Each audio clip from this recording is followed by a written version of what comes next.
on va accueillir Laurent Blivet et Jérémy Batillot pour nous accompagner pour cette conclusion.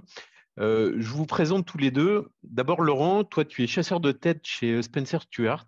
Tu es très connu dans l'industrie de l'assurance et que c'est une industrie que tu connais mieux que quiconque. Tu vas nous livrer un peu ta vision du secteur, ce qui est en train de se passer, les tendances récentes, ce que tu as constaté sur l'attractivité en fait du secteur pour les profils tech. Et puis on a aussi Jérémy Batillot, qui est directeur grand compte senior chez LinkedIn. Donc Jérémy, toi tu as accès à des données quantitatives uniques pour mieux comprendre la réalité en fait de l'attractivité de l'assurance. On va avoir quelques surprises. Est-ce que finalement l'industrie de l'assurance attire plus de talents qu'elle n'en perd? Tu vas pouvoir nous dévoiler tout ça et partager les constats que tu fais. On commence avec toi, Jérémy. Donc, tu nous as préparé gentiment quelques slides qui permettent en fait de constater ce que sont les grands mouvements d'un point de vue quantitatif. Et puis après, Laurent rebondira sur ces constats plus qualitatifs. Jérémy, je te laisse la parole. Bonjour à tous, merci beaucoup Eric pour l'introduction et pour l'invitation. Je suis ravi d'être avec vous aujourd'hui. Effectivement, moi je suis un peu moins un expert de l'assurance que vous tous aujourd'hui. Par contre, comme le disait Eric, j'ai accès à une source de données assez utile pour savoir si effectivement l'assurance est un nouvel Eldorado pour les profils de la tech ou pas. Et j'ai directement utilisé l'un de nos outils qui existent aujourd'hui et qui permettent effectivement de mieux comprendre les dynamiques du marché. C'est un outil qui est accessible à toutes les entreprises. En termes d'introduction, vous savez, aujourd'hui, LinkedIn, c'est plus de 900 millions de membres partout dans le monde, avec une croissance très forte et encore continue. On espère d'ici la fin de l'année dépasser le milliard d'utilisateurs.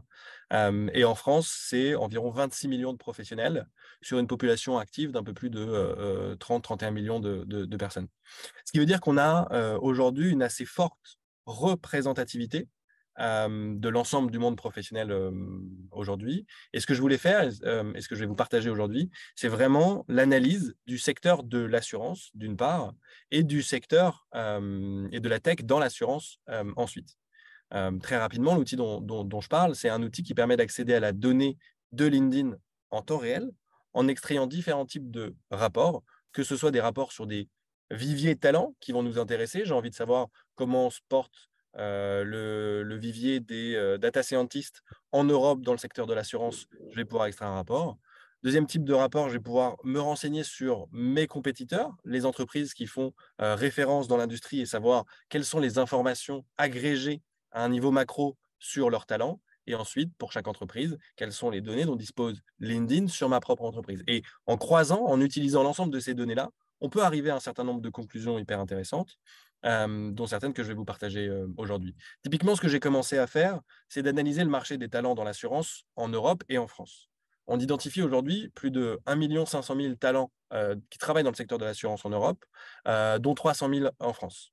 Et c'est une population qui est effectivement en croissance au cours des 12 derniers mois. On a également des informations sur la répartition hommes-femmes. On a des informations sur le nombre de talents parmi ce vivier qui ont changé de poste au cours des 12 derniers mois.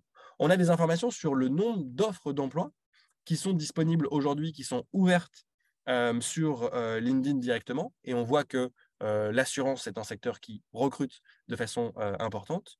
On a des informations sur la durée de tenue de poste moyenne. Et enfin, il y en a une information qui est très importante sur la demande. La demande des entreprises pour les talents qui travaillent dans l'assurance. On a un indicateur de 1 à 4 et on voit que l'assurance d'une façon générale, les talents de l'assurance d'une façon générale, ont un niveau très élevé de demande. J'ai regardé ensuite quelles sont les entreprises qui sont les plus représentées dans l'industrie. Vous ne serez pas surpris de retrouver AXA, Generali, Zurich Assurance parmi les talents qui sont parmi les entreprises qui sont les plus représentées en Europe, en incluant leurs filiales. Et vous voyez également la progression de leurs talents sur les 12 derniers mois. Je vous ai également mis pour information les entreprises de l'assurance les plus représentées en France en matière de talent. Et ensuite, on commence à rentrer dans l'analyse justement de ce qu'on appelle chez nous les flux de talents. Et on se rend compte qu'on est, toute industrie confondue, en très forte compétition les uns avec les autres. Mais quand on regarde les chiffres, on se rend compte que dans cette compétition, finalement, le secteur de l'assurance s'en sort plutôt pas mal, voire réussit à tirer son épingle du jeu. Je vous ai mis les principaux secteurs avec lesquels l'assurance échangeait globalement des talents, quel que soit le niveau de compétence, mais entre industries. Et là, vous voyez que finalement, les ratios restent plutôt positifs pour l'assurance versus ces autres secteurs. Ça veut dire que pour ces différents secteurs, l'assurance réussit à attirer plus de talents qu'elle n'en perd.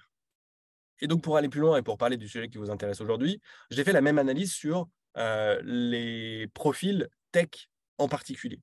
Et donc là, effectivement, on a un vivier qui se resserre. Hein. On passe à 85 000 talents en Europe, plus de 13 000 en France. C'est des talents qui vraiment travaillent dans la fonction IT. Idem, vous retrouvez le même type d'indicateur sur la répartition homme-femme, qui est un peu plus déséquilibré, mais on s'y attendait. Le nombre d'offres d'emploi, la durée de tenue de poste, et à nouveau, un indicateur de demande qui est lui aussi très élevé au sein de l'industrie. Ce qui est intéressant ensuite, c'est de regarder quelles sont les compétences qui sont en plus forte croissance parmi les talents qui travaillent dans l'industrie, en France et en Europe. L'analyse pour l'Europe est particulièrement intéressante puisque sur les 10 compétences qui sont en plus forte croissance dans l'industrie de l'assurance, on retrouve 7 compétences IT. C'est un petit peu différent côté France. Hein. On a plutôt 3 compétences IT sur 10 dans le top 10, mais ça montre qu'effectivement, ça montre deux choses. Hein. Ça montre que l'assurance accélère sa transformation digitale à marche forcée, et ça montre peut-être aussi que la France a une stratégie un petit peu différente ou un retard peut-être qu'il faudra un jour rattraper. Ce que j'ai fait ensuite, c'est que j'ai fait la même analyse de flux de talents cette fois-ci uniquement pour la fonction IT dans l'assurance. Et là, idem, comme tout à l'heure, on se rend compte que l'assurance attire plus de profils tech qu'elle n'en perd. Et elle attire plus de profils tech issus en premier lieu des industries que vous voyez ici. Ça veut dire que si jamais il fallait répondre à la problématique du jour de est-ce que l'assurance est un Eldorado pour les secteurs de la tech, à minima, on peut confirmer qu'aujourd'hui, l'assurance attire réellement un certain nombre de profils tech et qu'elle réussit in fine à en détenir et en perdre moins que les secteurs avec lesquels elle est en concurrence sur ces mêmes talents. Et puis pour finir l'analyse, je me suis intéressé à l'intelligence artificielle en particulier, ou en tout cas aux compétences liées à l'intelligence artificielle ou aux talents qui détiennent ce type de compétences. Vous en avez parlé déjà depuis le début de ce webinaire. Ça fera effectivement la différence dans les business models des entreprises et des assurances en particulier dans les années à venir. On parlait énormément de ChatGPT notamment dernièrement et la révolution que ça va engendrer dans les métiers des uns et des autres. Et donc, j'ai fait une analyse de savoir à quoi ressemble le vivier des talents qui disposent de compétences en intelligence artificielle aujourd'hui en Europe. C'est un vivier qui est en très forte croissance, plus de 30% sur les 12 derniers mois. C'est un vivier qui est extrêmement demandé sur le marché.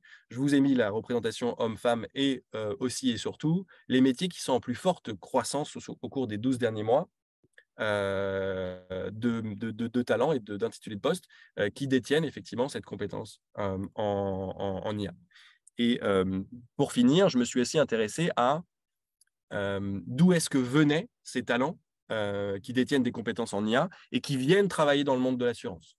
Et là, ce qui est intéressant, c'est que principalement, ces talents de la tech, ces talents en IA, viennent de 3 industries en particulier.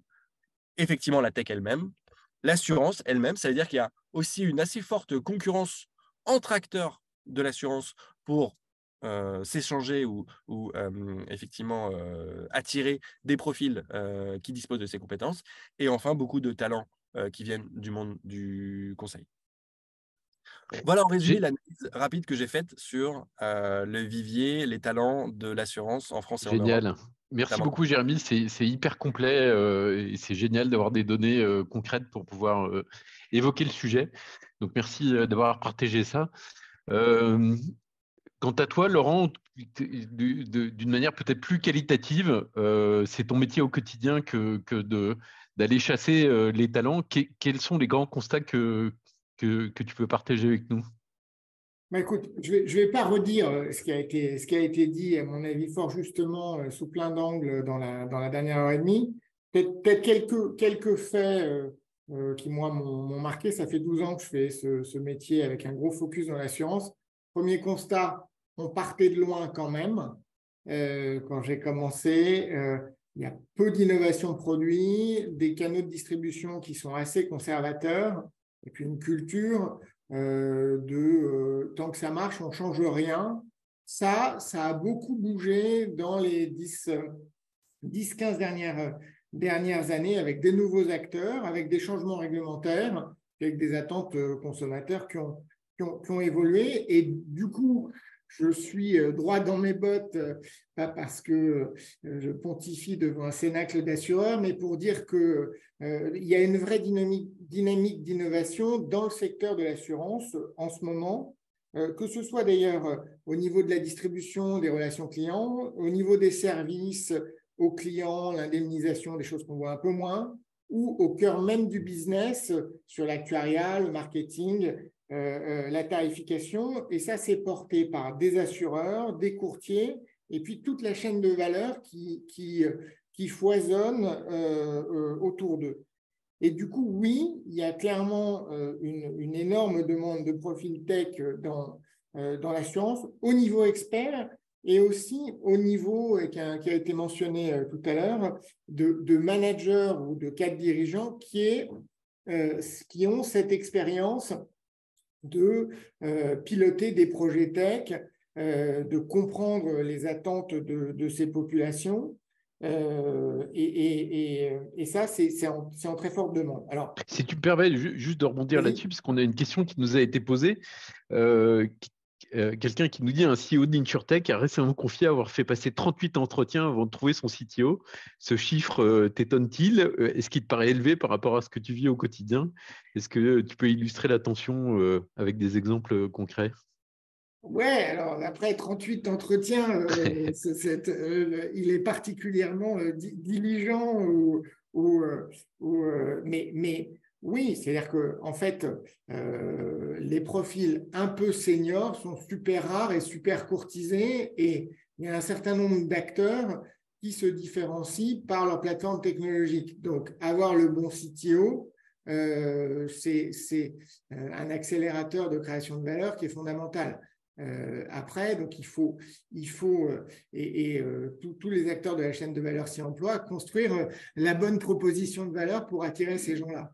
Donc, 38, c'est assez stakhanoviste et ça montre un commitment sur la fonction de recrutement qui est tout à fait louable. Mais clairement, quand on me demande d'aider à recruter un CTO, je vérifie qu'il y a une proposition de valeur solide derrière et un match entre ce que la boîte peut offrir et ce qu'elle attend.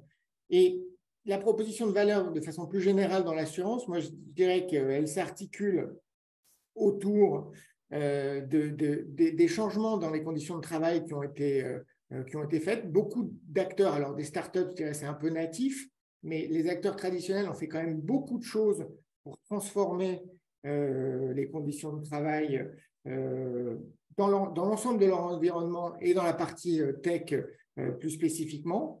L'assurance reste une industrie riche et pour laquelle la technologie est quand même au cœur. Et du coup, il y a des moyens de faire des choses et de mener des projets intéressants. Et puis, on n'en a pas tellement parlé, mais les salaires dans l'assurance et les bénéfices sont très, très bons. Et peut-être, dernier point avant d'ouvrir un peu, dans mon expérience, les gens qui changent de secteur, qui vont dans l'assurance au sens large, sont contents et y restent.